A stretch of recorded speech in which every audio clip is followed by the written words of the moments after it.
Jai Shriram. Hi hello everyone, this is your Madhusudan. ನಾನು ಹೊಸದಾಗಿ content creation ಮತ್ತು ಮೋಟೋ ಬ್ಲಾಗಿಂಗ್ ಮಾಡೋಣ ಅಂತ ಅಂದ್ಕೊಂಡಿದ್ದೀನಿ.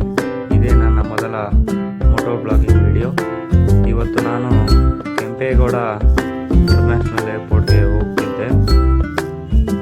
ಹೋಗೋಣ ಅಂದ್ಕೊಂಡು ಫುಲ್ ವೀಡಿಯೋ ಮಾಡ್ಕೊಳ್ಳೋಣ ಅಂತ ಹೋಗಿ ಇಲ್ಲಿ ಸಿಗ್ನಲ್ ಹತ್ರ ಹೋಗಿ ಬರ್ತದೆ. ಹಿಂದ್ಗಡೆ ಅಲ್ಲಿ ಸಿಗ್ನಲ್ ಇರುತ್ತಲ್ಲ ಅಲ್ಲಿ. ಮತ್ತು ಹೋಗ್ತಾ ದಾರಿಯಲ್ಲಿ ಅರ್ಧದಲ್ಲೂ ನೋಡಿಕೊಂಡೆ ಮತ್ತೆ ಅಲ್ಲಿಂದ ಶುರು ಮಾಡಿದೆ ವೀಡಿಯೋನ. ಅಲ್ಲಿ ಹೋಗೋ ದಾರಿಯಲ್ಲಿ ನನಗೆ ಒಂದು ಅನುಭವ ಆಯಿತು. ಯಾವಾಗ ಮೊದಲು ಹೋಗಿದ್ದೆ ಅವಾಗ ಏನು ಸ್ಟಾರ್ಟ್ ಮಾಡಿರಲಿಲ್ಲ ಕಂಟೆಂಟು. ಇವಾಗ ಅದನ್ನು ಹೇಳ್ತೀನಿ ನೋಡಿ. ಮುಂದ್ಗಡೆ ಒಂದು ಟೋಲ್ ಬರುತ್ತಲ್ವ, ಅಲ್ಲಿ ನಮ್ಮನ್ನು CISF ಅವರು ನಿಲ್ಲಿಸಿದ್ರು. ಏನಕ್ಕೆಂದರೆ ನಾವು 3 ಜನ ರಾತ್ರಿ 11 ಗಂಟೆಗೆ ಹೋದ್ವಿ. ನಾವು ಹೆಲ್ಮೆಟು, ಗ್ಲೌಸು, ಜಾಕೆಟು, ಶೂಸ್ ಏನೂ ಹಾಕಿರಲಿಲ್ಲ. ಅದಕ್ಕೆ ಅವ್ರು ನೋಡಿ ನಿಲ್ಲಿಸ್ಬಿಟ್ರು. ಮತ್ತು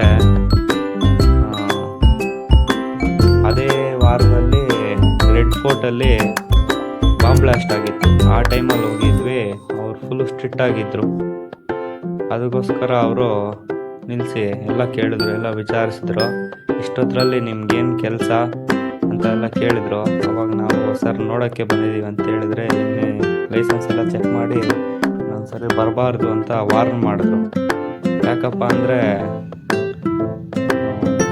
ಸ್ವಲ್ಪ ಅವ್ರದ್ದು ರಿಸ್ಟ್ರಿಕ್ಷನ್ಸ್ ಇರ್ತಾವಲ್ಲ, ಅದಕ್ಕೋಸ್ಕರ. ಮತ್ತು ಏನಾಯಿತು ಅಂದರೆ ಹಂಗೆ ಹೋಗ್ತಾ ನಾವು ನೆಕ್ಸ್ಟ್ ಏನು ಮಾಡಿದ್ವಿ ಅಂದರೆ, ಆ ಸರಿ ಹೋಗಿ ವಾರ್ನ್ ಮಾಡಿದ್ರು. ಸರಿ ಸರ್ ಅಂತ ಹೋಗಿ ಮತ್ತೆ ಎಲ್ಲ ನೋಡ್ಕೊಂಡು ವಾಪಸ್ ಬಂದ್ವಿ. ಮತ್ತು ಇನ್ನು ನೆಕ್ಸ್ಟ್ ಒಂದು 30 to 50 ಟೈಮ್ಸ್ ಹೋಗಿರ್ತೀವಿ. ಕಾರ್ಗೋ ಡಿಸ್ಟ್ರಿಕ್ಟ್ ರೂಟ್ ಇದೆಯಲ್ಲ, ಅಲ್ಲಿಂದ ಡೈರೆಕ್ಟ್ ಟರ್ಮಿನಲ್ 1ಗೆ ಹೋಗುತ್ತೆ. 1 ನೋಡಿಕೊಂಡು ಹಂಗೆ 2 ಹೋಗ್ತೀವಿ. ಯಾಕಂದರೆ ಎಲ್ಲಾದರೂ ಮತ್ತೆ ನಿಲ್ಲಿಸ್ತಾರೇನೋ ಅಂತ ಹೆಲ್ಮೆಟ್ ಹಾಕ್ತಿರಲ್ಲ ನಮ್ಮ ಫ್ರೆಂಡ್ಸು. ನಾನು ಒಬ್ಬನ ಹಾಕ್ಕೊಂಡು ಹೋಗ್ತಿರ್ತೀವಿ. ಮತ್ತೆ ಎಲ್ಲ ನಿಲ್ಲಿಸಿ ಎಲ್ಲ ಕೇಳ್ತಾರೆ ಅಂತ ಸುಮ್ಮನೆ ಆ ರೂಟಲ್ಲಿ ಹೊರಟೋಗ್ತೀವಿ. ಅದಕ್ಕೆ ಅಂತ ಆ ರೂಟ್ ಫಿಕ್ಸ್ ಆಗಿಬಿಟ್ವಿ. ಮತ್ತು ಇವತ್ತು ಈ ರೂಟಲ್ಲೇ ಬಂದೆ. ಅಷ್ಟಕ್ಕೆ ಮುಗೀತು. ಮತ್ತು ಇನ್ನೊಂದು ಇನ್ನು ಮ್ಯಾಟ್ರಿಗೆ ಬರ್ತೀನಿ ನೋಡಿ. ನಾನು ವೈಜಾಗ್ ಹೋಗೋಣ ಅಂತ ಟ್ರಿಪ್ ಪ್ಲ್ಯಾನ್ ಮಾಡಿದ್ದೆ ಜಾಸ್ತಿ ದಿನದಿಂದ. ನಾನು ನಮ್ಮ ಫ್ರೆಂಡು. ಏನಾಯಿತು ಅಂದರೆ ಒಂದಿನ ಎಲ್ಲ ಪ್ಲ್ಯಾನ್ ಮಾಡಿ ಎಲ್ಲ ರೆಡಿ ಮಾಡಿಕೊಂಡು ನೆಕ್ಸ್ಟ್ ಡೇ ಮಾರ್ನಿಂಗ್ 5:30ಗೆಲ್ಲ ಇಲ್ಲಿ ಬಿಟ್ವಿ. ಇಲ್ಲಿಂದ ಒಂದು 370 ಕಿಲೋಮೀಟರ್ಸ್ ಹೋಗಿಬಿಟ್ಟಿದ್ದೀವಿ. ಅಷ್ಟೊತ್ತಿಗೆ 2 ಸ್ಟಾಪ್ಸ್ ಕೊಟ್ಟಿದ್ವಿ, ಮದನಪಲ್ಲಿ ಮತ್ತು ಕಡಪ ಹತ್ರ. ಮತ್ತು ಸ್ಟಾಪ್ ಕೊಟ್ಕೊಂಡು ಫ್ಯೂಯಲ್ ಎಲ್ಲ ಫಿಲ್ ಮಾಡಿಕೊಂಡು ಮತ್ತೆ ಹೊರಟ್ವಿ. ಅಲ್ಲಿಂದ ಒಂದು 100 ಕಿಲೋಮೀಟರ್ಸ್ ಹೋದ್ವಿ. ಇನ್ನು ಸ್ವಲ್ಪ ನೆಕ್ಸ್ಟು ಸ್ಟಾಪ್ ಬರುತ್ತೆ ಅನ್ನೋ ಅಷ್ಟೊತ್ತಿಗೆ ನಮ್ಮ ಇಂಜನ್ ಕೈ ಕೊಟ್ಬಿಡ್ತು. ಇನ್ನೂ ನಾವು 700 ಕಿಲೋಮೀಟರ್ಸ್ ಹೋಗಬೇಕಿತ್ತು. ಎಲ್ಲಿಗಂದರೆ ವೈಜಾಗ್ಗೆ. ಅದು ಏನಾಯಿತು ಅಂದರೆ, ಏನೋ 60 or 70 ಹೋಗ್ತಿದ್ದೆ ಹೈವೇಯಲ್ಲಿ. ಟಪ್ ಅಂತ ಒಂದೇ ಸರಿ ಬಂತು ಇಂಜನಲ್ಲಿ ಸೌಂಡು. ಏನಂತ ನೋಡಿದ್ವಿ, ಸ್ಟಾರ್ಟ್ ಆಗಿಲ್ಲ ಗಾಡಿ. ಟೋ ಮಾಡಿದ್ರು ನೋಡಿದ್ವಿ, ಏನು ಮಾಡಿದ್ರೂ ಆಗಿಲ್ಲ. ಅದಕ್ಕೋಸ್ಕರ ಮತ್ತೆ ಯಾರು ಲೋಕಲ್ ಅವ್ರು ಬಂದರು, ಗ್ಯಾರೇಜ್ ಕರ್ಕೊಂಡು ಹೋದರು. ಗ್ಯಾರೇಜಲ್ಲಿ ಬೇಡ ಬಿಚ್ಚಿಸೋದು ಅಂತ ನಮ್ಮ ಅಣ್ಣ ಹೇಳಿದ್ರು. ಮತ್ತು ಅಲ್ಲಿ ಬೇಡ ಅಂತ ಅಲ್ಲಿ ಹೀರೋ ಶೋರೂಮ್ ಇತ್ತು ಸಣ್ಣದು, ಅದಕ್ಕೆ ಹೋದ್ವಿ. ಅವರು ಪಾಪ ಜಾಸ್ತಿ ಟ್ರೈ ಮಾಡಿದ್ರು, ಆಗಿಲ್ಲ. ಅಲ್ಲಿಂದ ಒಂಗೋಲ್ ಅಂತ ಹೇಳಿದ್ರು, ಅವ್ರ ಮೈನ್ ಬ್ರ್ಯಾಂಚು. ಅಲ್ಲಿಗೆ ಹೋಗೋಕ್ಕೆ ಎಲ್ಲ ಅರೇಂಜ್ ಮಾಡಿಕೊಂಡು ಟೆಂಪೋ ಮಾಡ್ಕೊಂಡ್ವಿ. 3,000 ಕೇಳಿದ್ರು ಟೆಂಪೋಗೆ. ಟೆಂಪೋ ಮಾಡ್ಕೊಂಡು ಹೋದ್ವಿ. ಆ ಶೋರೂಮ್ ಹತ್ರ ಹೋದರೆ ನಮ್ಮ ಹತ್ರ ಸ್ಪೇರ್ ಪಾರ್ಟ್ಸ್ ಇಲ್ಲ, ಏನೇನೋ ಹೇಳಿ ಕಳಿಸ್ಬಿಟ್ರು. ನಾವೇ ಬಂದುಬಿಟ್ವಿ ಆ ಟೈಮ್ಗೆ. 20 to 30 ಡೇಸ್ ಟೈಮ್ ಆಗುತ್ತೆ ಅಂದಿದ್ದಕ್ಕೆ ವಾಪಸ್ ಬಂದುಬಿಟ್ವಿ. ಮತ್ತು ಇನ್ನೇನು ಮಾಡೋದಂದ್ರೆ ರೈಲ್ವೆ ಸ್ಟೇಷನ್ ತಳ್ಕೊಂಡು ಹೋಗ್ತಿದ್ವಿ. ಅಲ್ಲಿಂದ 4 ಕಿಲೋಮೀಟರ್ಸು ರೈಲ್ವೆ ಸ್ಟೇಷನ್ನು. ಯಾರು ಟೋ ಮಾಡೋಕ್ಕೆ ಹೆಲ್ಪ್ ಕೂಡ ಮಾಡಿಲ್ಲ. ಆ ರೀತಿ ಆಗೋದು. ಮತ್ತು ಬರ್ತಾ ದಾರಿಯಲ್ಲಿ ಒಂದು 3 ಕಿಲೋಮೀಟರ್ಸ್ ಬಂದುಬಿಟ್ಟಿದ್ವಿ. ಮತ್ತು ಇನ್ನು 1 ಕಿಲೋಮೀಟರ್ ಲೋಕಲ್ ಅವಣ್ಣ ಯಾರೋ ಬಂದು ಟೋ ಮಾಡಿಕೊಟ್ರು. ರೈಲ್ವೆ ಸ್ಟೇಷನ್ ಹತ್ರ ಬಂದರೆ ಟೈಮ್ ಆಗೋಗಿದೆ, ಹಂಗೆ ಹಿಂಗೆ ಎಲ್ಲ ಕತೆಗಳಲ್ಲಿ ಏನೋ ಮಾಡಿದ್ರು. ರಿಕ್ವೆಸ್ಟ್ ಮಾಡಿ ಪಾರ್ಸಲ್ ಮಾಡೋಣ ಅಂತ ಹೋದ್ವಿ. ಮತ್ತು 1 hour 1.5 hour ವೆಯ್ಟ್ ಮಾಡಿಸಿದ್ರು. ಹಂಗೆ ಹಿಂಗೆ ಹೇಳಿ ಬರ್ತಾರೆ, 1 ನಿಮಿಷ 10 ನಿಮಿಷ ಆದ. ಬೇಗ ಅಂದರೆ ಹತ್ತತ್ರ ಒಂದು ಸುಮ್ಮನೆ ಹಿಂಗೆ ಒಳಗಡೆ ಹೋಗಿ ಬರೋದು, ಒಂದು ಸಿಗರೇಟ್ ಕುಡಿಯೋದು, ಆ ಥರ ಅಲ್ಲಿ ಆಫೀಸರು ಹಂಗೆಲ್ಲ ಮಾಡಿದ್ರು. ಮತ್ತೆಲ್ಲ ಆಯಿತು, ಎಲ್ಲ ಬರ್ಕೊಟ್ಟೆ. 2000 ಏನೋ ಇಸ್ಕೊಂಡ್ರು. ಮತ್ತು ನನ್ನ ಗಾಡಿಯಲ್ಲಿ 6 to 7 ಲೀಟರ್ ಪೆಟ್ರೋಲ್ ಇತ್ತು. ಅದನ್ನು ಬಿಚ್ಕೊಂಡ್ರು. ಮತ್ತು ಈ ಪ್ಯಾಕಿಂಗ್ ಮಾಡಿದಾರಲ್ಲ ಅವರು ₹500 ಕಾಸು ಕೇಳಿದ್ರು. ಏನಕ್ಕೆ ಅಂತ ಕೇಳಿದ್ರೆ, ಸುಮ್ಮನೆ ಏನು ಕೇಳೋಕ್ಕಾಗಿಲ್ಲ ನಮಗೆ. ಆ ಥರ ಆಗೋಯ್ತಲ್ಲಿ. ಅದು ಬಿಟ್ಟರೆ ಬೇರೆ ದಾರಿ ಇಲ್ವಲ್ಲ ನಮಗೆ. ಮತ್ತು ಹಿಂಗೆಲ್ಲ ಆಯಿತು. ಅಲ್ಲಿಂದ ಪಾರ್ಸಲ್ ಮಾಡಿಸ್ದೆ ಇಲ್ಲಿ ನಮ್ಮ SMBTಗೆ. ಅಲ್ಲಿಗೆ ಹೋಗಿ ನೋಡಿದ್ರೆ ಅಲ್ಲಿ ಒಂದು 2-3 ಡೇಸ್ ಅಲ್ಲೇ ಇತ್ತು. ಪಾರ್ಕಿಂಗ್ ಚಾರ್ಜ್ ಎಲ್ಲ 350ನೋ 360ನೋ ಹಾಕಿದ್ರು. ಮತ್ತು ಅಲ್ಲೆಲ್ಲ ಕಟ್ಟಿ ಎಲ್ಲ ತಗೊಂಡು ಅಲ್ಲೂ ಒಬ್ಬನೇ ಇರ್ತಾನೆ. ಅವನು 200 ಆಗುತ್ತೆ ಇಲ್ಲಿಂದ ಆಚೆಗೆ ಬಿಡೋಕ್ಕೆ ಗಾಡಿ ಅಂದ.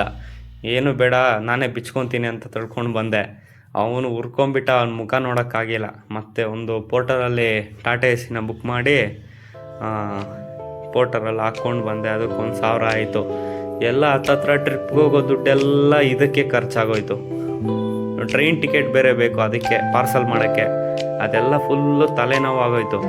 ನಾವು ತಿಂದಿಲ್ಲ ಏನೂ ಇಲ್ಲ ಬೆಳಗ್ಗಿಂದ. ಅವತ್ತು ಟಿಫನ್ ಒಂದು ಬ್ರೇಕ್ಫಾಸ್ಟ್ ಮಾಡ್ಕೊಂಡಿದ್ವು ಅಷ್ಟೇ, ಟಿಫನ್ ಕೂಡ ಇರಲಿಲ್ಲ. ಆ ಥರ ಆಯಿತು. ಇನ್ನು ಬಂದುಬಿಟ್ವಿ ಇಲ್ಲಿಗೆ. ನಾವು ಬೆಂಗಳೂರಿಗೆ ಬಂದಮೇಲೆ ಮತ್ತೆ ಒಂದು 2-3 ಡೇಸ್ ಗಾಡಿ ಬಂತು ಇಲ್ಲಿಗೆ. 2 ಡೇಸ್ಗೆ ಹಾಕ್ಸ್ಕೊಂಡು ಬಂದೆ. ಇಲ್ಲಿ ಶೋರೂಮಲ್ಲಿ ಬಿಟ್ಟೆ. ಅವತ್ತು ಬೇಗ ಬಾಗಿಲು ಹಾಕ್ಕೊಂಡು ಹೊರಟೋಗಿದ್ರು, ಸಂಡೇ ಅಂತ. ಮತ್ತು ಇನ್ನು ಅವ್ರ ಅಣ್ಣ ಪ್ರವೀಣ್ ಅಣ್ಣ ಅಂತಿದ್ದಾರೆ, ಅವ್ರಿಗೆ ಫೋನ್ ಮಾಡಿ ಹೇಳಿದೆ, ಅಣ್ಣ ಗಾಡಿ ತಗೊಂಡು ಬಂದಿದ್ದೀನಿ ಅಂತ. ಯಾರೂ ಇರೋಲ್ಲ ಇಷ್ಟೊತ್ತರಲ್ಲಿ, ನಮ್ಮ ಸೆಕ್ಯೂರಿಟಿ ಇರ್ತಾನೆ, ಅವ್ರಿಗೆ ಬೇಗ ಕೊಟ್ಬಿಟ್ಟು ಹೋಗು ಅಂತ ಹೇಳಿದ್ರು. ಬೇಗ ಕೊಟ್ಬಿಟ್ಟು ನಾನು ಮಾರನೇ ದಿನ ಯಲಹಂಕಕ್ಕೆ ಹೋದೆ. ಆವಾಗ ಕೇಳಿದೆ, ಅಣ್ಣ ಏನಾಗೈತೆ ಅಂದರೆ ಇನ್ನೂ ಟೆಸ್ಟ್ ಮಾಡಿಲ್ಲ, ಚೆಕ್ ಮಾಡಿಬಿಟ್ಟು ಹೇಳ್ತೀನಿ ಅಂತ. ಮತ್ತು ನಾವು ವಾಪಸ್ ಬಂದೆ. ಫೋನ್ ಮಾಡಿದ್ರು, ಏನಾಗಿದೆ ಅಂದರೆ ಇಂಜಿನ್ ಒಳಗಡೆ ಪಿಸ್ಟಾನ್ ಇರುತ್ತಲ್ಲ, ಆ ಪಿಸ್ಟಾನ್ ಎಲ್ಲ ಕಟ್ಟಾಗಿಬಿಟ್ಟಿದೆ. ಆ ಥರ ಆಗಿ ಹಂಗಾಗಿದೆ ಅಂತೆ. ಮತ್ತು ಎಲ್ಲ ಒಂದು 45 ಡೇಸ್ ಟೈಮ್ ಬೇಕು ನಿಮ್ಮ ಪಾರ್ಟ್ ಬರೋಕ್ಕೆ ಅಂತ ಹೇಳಿದ್ರು. ಆಯ್ನ ಕ್ಲೀನಾಗೆ ಮಾತಾಡಿ ಎಲ್ಲ ಮಾಡಿ, ನಾನು ಇದು ಕೂಡ ಇಸ್ಕೊಂಡಿರಲಿಲ್ಲ. ಆ ಥರ ಎಲ್ಲ ಆಯ್ನೇ ನೋಡ್ಕೊಂಡಿದ್ದು. ಮತ್ತು ಇನ್ನೇನಾಯಿತು ಅಂದರೆ 45 ಡೇಸ್ ಹೇಳಿದರು.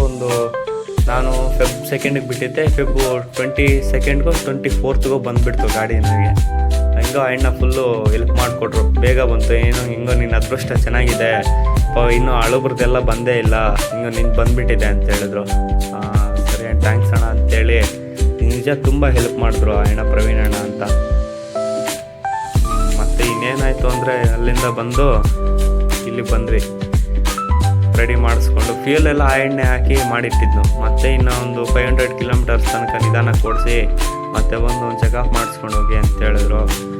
ಸರಿ ಅಣ್ಣ ಅಂತೇಳಿ ಥ್ಯಾಂಕ್ಸ್ ಹೇಳ್ಬಿಟ್ಟು ಎತ್ಕೊಂಡು ಬಂದು ಪೂಜೆ ಮಾಡಿಸಿ ಬಂದೆ. ಮತ್ತು ನಮ್ಮ ಅಣ್ಣನ ಎಲ್ಲ ಟೋಟಲ್ ಒಂದು 10K ಆಗಿತ್ತು ಎಲ್ಲ ಖರ್ಚು ಗಾಡಿಗೆ. ಟ್ರಿಪ್ ಕೂಡ ಅಷ್ಟಾಗಿರಲಿಲ್ಲ. ಅಷ್ಟು ಟ್ರಿಪ್ಗೆ ಒಂದು 7K ಆಗೋಕ್ಕಿತ್ತು, ಗಾಡಿಗೆ 10K ಆಗೋಯ್ತು. ಸುಮ್ಮನೆ ವೇಸ್ಟ್ ಖರ್ಚೆಲ್ಲ. ಅದಲ್ಲದೆ ನಮ್ಮ ಫ್ರೆಂಡು ಪಾಪ ಅವನಿಗೂ ಇದು ಮಾಡಿಬಿಟ್ಟೆ. ಈ ಥರ ಆಯಿತು. ಹೀರೋ ಅವ್ರದ್ದು ತಪ್ಪಿದೆ, ಮ್ಯಾನುಫ್ಯಾಕ್ಚರ್ ಫಾಲ್ಟ್ ಅಂತೆ ಅದು. ಎಲ್ಲ ಕಡೆನೂ ಆಂಧ್ರದಲ್ಲಿ ನಮ್ಮದು ಎಲ್ಲ ಕಡೆ ಇದ್ದಾವೆ ಶೋರೂಮ್ಗಳು ಅಂತ ಹೇಳ್ತಾರೆ. ಹೋದರೆ ಅಲ್ಲೇನೂ ಇರಲ್ಲ. ಆ ಥರ ಆಯಿತು. ಅದಕ್ಕೆ ಅಂತ ಹೀರೋ ಮೇಲೆ ಫುಲ್ ಕೋಪ ಬಂದುಬಿಡ್ತು. ನನಗೆ ಗಾಡಿನೇ ಬೇಡ, ಮಾರಿಬಿಡೋಣ ಅನಿಸ್ಬಿಡ್ತು. ಮತ್ತೆ ಇನ್ನು ದುಡ್ಡು ಕೊಟ್ಟಿದ್ದೀವಿ ಅಂತ ಸುಮ್ಮನೆ ಮತ್ತೆ ಬಡವ ಅಲ್ಲ ನಾನು, ಮತ್ತೆ ಇಲ್ಲಿ ಹೊಸ ಗಾಡಿ ಇಸ್ಕೊಳೋದು ಅಂತ ಸುಮ್ಮನೆ ಆಗಿ ಇನ್ನು ಅದನ್ನೇ ರೆಡಿ ಮಾಡ್ಸೋಕ್ಕೆ ಕೊಟ್ಟೆ. ರೆಡಿ ಮಾಡಿಸ್ಕೊಂಡು ಇವಾಗ ಏರ್ಪೋರ್ಟ್ಗೆ ಎತ್ಕೊಂಡು ಬಂದೆ. ಫಸ್ಟ್ ವ್ಲಾಗಿಂಗ್ ಸ್ಟಾರ್ಟ್ ಮಾಡೋಣ ಅಂತ. ನೀವು ಸಪೋರ್ಟ್ ಮಾಡ್ತೀರಾ ಅಂದ್ಕೊಂಡಿದ್ದೀನಿ.